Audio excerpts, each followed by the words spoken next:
It's this school in Mississippi. I think it's in Gulfport, but don't quote me on it. But I know it's like AMA Academy. Now, a judge ordered. It's a civil suit. They ordered the person to pay like $1 million.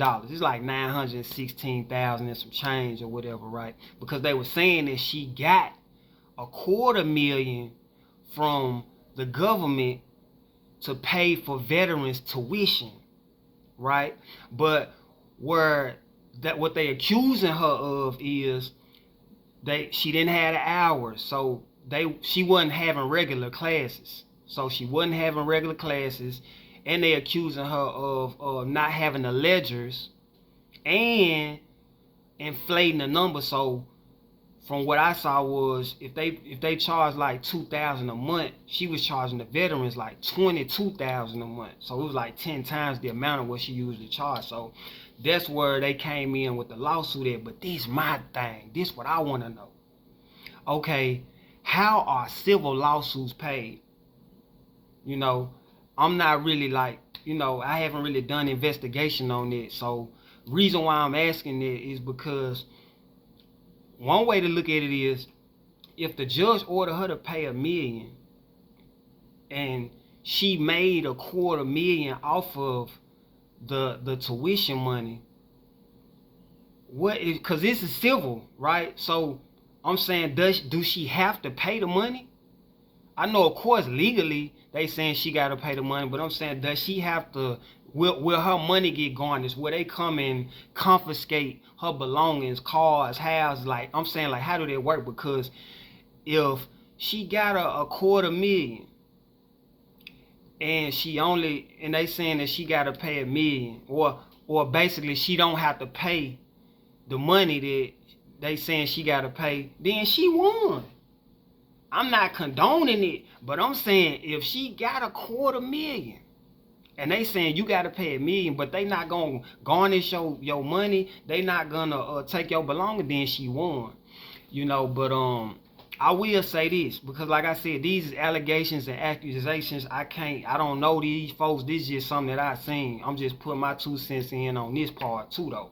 Okay, a lot of barber schools, if you trying to get in barber school, my recommendation would be to investigate the school and go to an accredited school, meaning like they give grants, because the barber school I went to, they gave grants. Because the reason why I say that is a lot of these, not all, but there are some private schools to where as though like, they'll just be getting paid from you. They getting paid, but you not learning what you're gonna need to take the state board examination. They'll have you in there cutting hair. I don't know, because it varies from state to state, but where I'm at in Tennessee, like, you take the practical and you take the theory. Cutting hair is really practical, but you don't even really do that in Tennessee. You got to learn manicures, this, that, and the third, right? And the theory is the book. So it's like, if you don't know the practical and the theory, then you can't pass a state board examination. And with them saying that they weren't having regular classes, that's typical in a lot of barber schools. When I went to take my state board exam, a guy walked out. When they got to the part that we had to use the mannequin. So when it got to the part where his barber school, they didn't teach him that. They just had them in there cutting hair. Just cutting her all day, cutting her. They not learning none practical. They not learning no theory, which is the book.